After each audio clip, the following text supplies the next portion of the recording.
It's Monday, April 15th, and from WBHM News, I'm Richard Banks with today's top stories.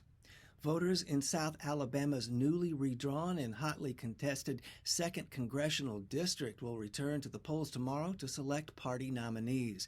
The election is a runoff between Democrats Shamari Figures, a former Justice Department official, and Anthony Daniels, the State House Minority Leader. Former State Senator Dick Brubaker and attorney Caroline Dobson will compete in the Republican runoff. The party's nominees will then compete for the U.S. House seat that could help decide control of the narrowly divided chamber this November. A federal court adopted new boundaries for the district last year following a lawsuit that alleged the state's congressional districts were racially gerrymandered to limit the influence of the state's black voters.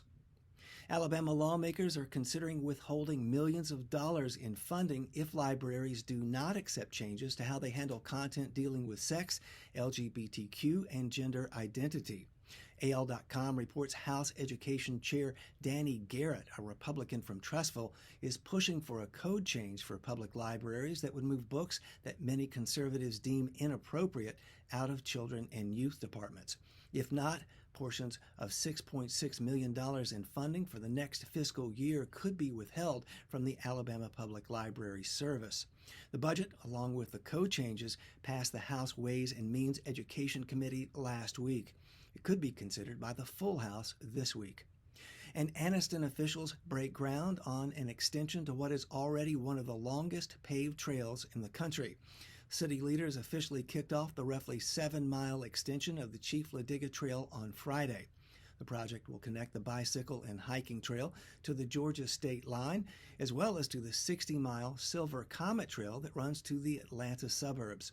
Supporters say the trail will be a boon to Anniston's tourism-related revenues. The extension is expected to be completed in the summer of 2025. You'll find more news anytime at WBHM.org, and while you're there, please make a donation to support WBHM's independent local journalism. Listener support is the largest share of our funding. We're depending on you.